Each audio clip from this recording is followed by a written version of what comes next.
À la une de BFM Story, cette mobilisation générale pour reconstruire Notre-Dame, projet de loi en préparation pour donner un cadre légal à la souscription nationale qui a été lancée cette semaine, mais aussi polémique à propos des sommes promises par les grosses fortunes de ce pays.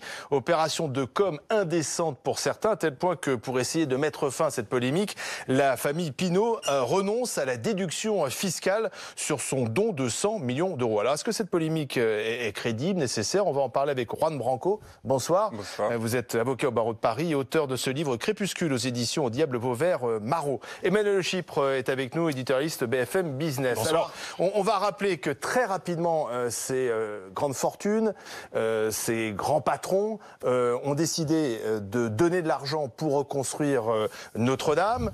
C'est vrai qu'il y a depuis 2003 une loi qui permet aux entreprises d'investir dans la culture et de déduire de 60% de leurs dépenses en faveur du mécénat. C'est donc une niche fiscale en quelque sorte. Ce qui fait dire à certains, finalement, ils se payent un bon coup de pub sur le dos du contribuable. La réalité, c'est que c'est pas comme ça que ça se passe. C'est-à-dire que les grosses boîtes et ces grandes fortunes, elles n'ont pas attendu l'incendie de Notre-Dame pour profiter de cette niche fiscale. Et la réalité, c'est qu'en France aujourd'hui, la plupart des monuments que vous pouvez visiter, si ces monuments n'étaient pas financés, n'étaient pas payés par ces grands mécènes, eh ben vous visiteriez rien du tout. C'est-à-dire que le château de Versailles aujourd'hui, les expos, les collections, les acquisitions, c'est financé grâce aux mécènes.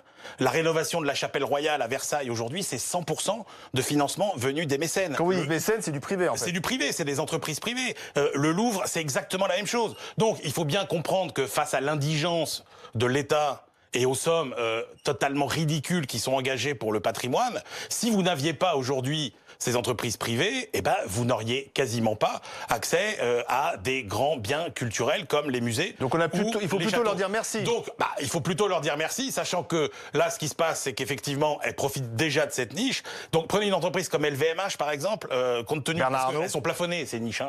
Vous mettez c'est 200 millions aujourd'hui pour LVMH. Alors vous pouvez dire, ah bah oui, mais tiens, comme par hasard, LVMH met 200 millions. Sauf que LVMH, par ailleurs, chaque année met à peu près déjà 100 millions pour le patrimoine. Donc, je pense pas que le principal argument sur lequel ces entreprises se sont précipitées lundi soir, c'était de profiter de la déduction fiscale. Juan Branco. Mais l'indécence est tout simplement dans le fait qu'on a encore des cendres qui bougent à Notre-Dame, et on a donc François Pinault qui fait ce geste, disons, de mécénat normal, et Bernard Arnault, le lendemain matin, je suis désolé, mais c'est un geste un peu psychopathologique, décide de surenchérir, non pas d'égaliser, mais vraiment de montrer que c'est lui le milliardaire ou lui l'oligarque qui en est fait pour... Une sorte de bataille de coq. C'est terrifiant. Et Bernard Arnault, c'est quelqu'un qui est quand même coutumier du fait. On se souvient comme il avait racheté l'hôtel particulier de Lagardère après sa mort, et il en avait expulsé sa veuve quelques semaines après, Manu Militari, pour s'installer dans les meubles de son ancien grand rival. C'est quelqu'un qui est dans une quête obsessionnelle de la concurrence vis-à-vis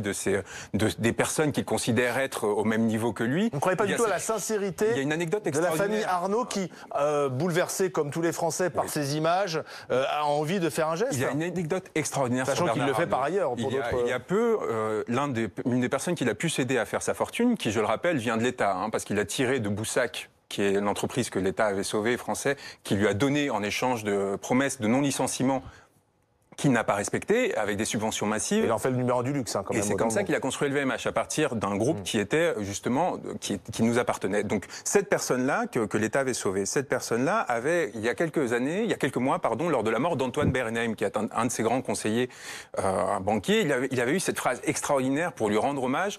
Si j'avais écouté cet homme, j'aurais été beaucoup plus riche. Cet homme pèse aujourd'hui 87 milliards d'euros de capital. Vous imaginez les sommes immense, c'est quasiment. Mais là, vous faites le procès de Bernard Arnault. Oui, c'est ça. On peut refaire la saga Bernard Arnault. C'est quelqu'un qui est dans l'obsession de la distinction et du profit à des niveaux qui sont. On peut refaire la saga Bernard Arnault. Deux, on peut effectivement. On va pas nier qu'effectivement il y a une rivalité entre les deux grands. Il n'y a pas que qui ont donné. Que sont il y a Arnault et Bettencourt, il y a aussi les mais il y a aussi la famille Bettencourt. L'indécence, c'est ce qui a choqué, c'est ce geste-là où on surenchérit les uns sur l'autre sur des sommes extraordinaires qui sont inaccessibles.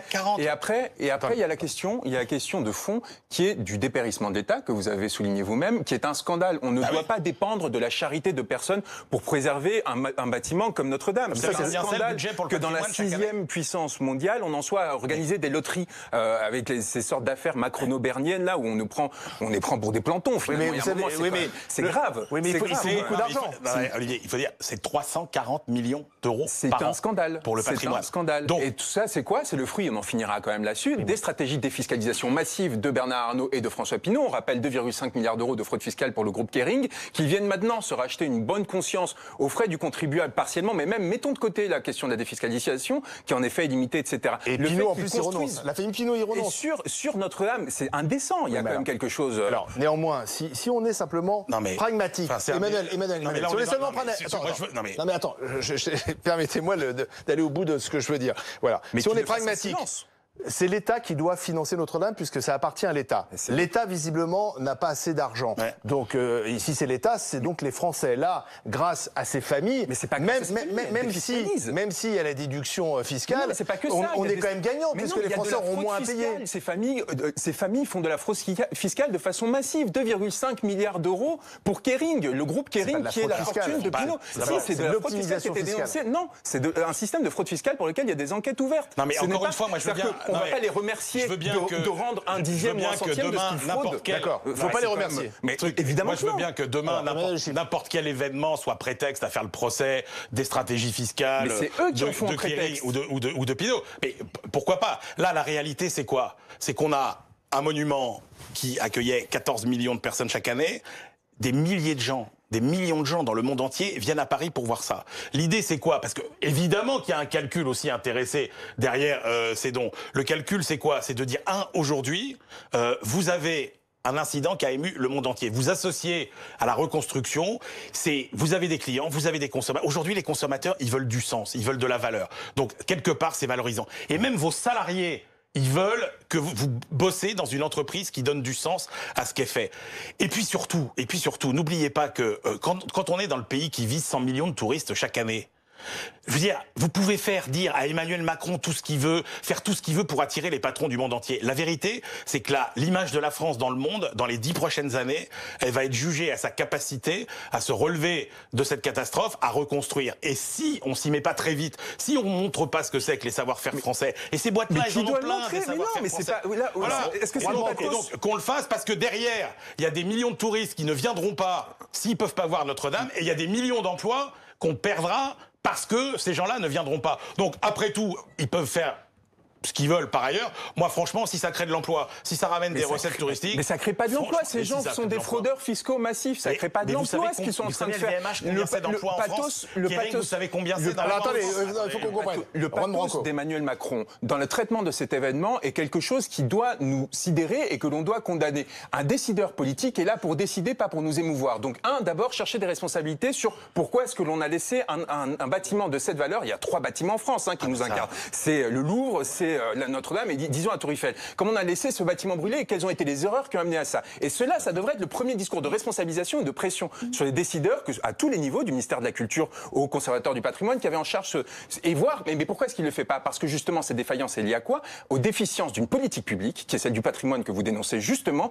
et qui fait que l'on se retrouve avec des bâtiments dans des états scandaleux de délabrement, alors qu'on devrait les préserver. Et que l'on soit maintenant à dépendre de la charité de personnes qui ne m'intéressent, je ne veux pas de la charité. Alors, est-ce qu'il faut refuser cet argent? Je veux un État. Est-ce qu'il faut refuser cet argent? Il faut qu'ils payent leurs impôts, tout simplement. C'est la seule chose qu'on leur demande. Bernard Arnault, il paye des impôts en France, peut-être pas assez pour vous, mais il en paye en France. Non, ils ne payent pas ce qu'ils devraient payer, c'est ça.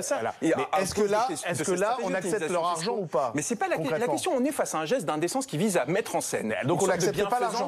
Il faut dire que ce n'est pas la solution. Il ne faut pas de souscription nationale. Il faut que l'État ait les budgets suffisants pour entretenir son patrimoine. Vous avez des tas de gens qui sont sortis dans les rues parce que déjà il y a des particuliers qui donnent et que par rapport mais justement pourquoi ces gens payent trop d'impôts? Parce que les personnes qui en ont beaucoup d'argent n'en payent pas. Vous savez très bien que l'inégalité fiscale dans notre pays est le grand problème aujourd'hui qui est dénoncé des gilets jaunes à la droite.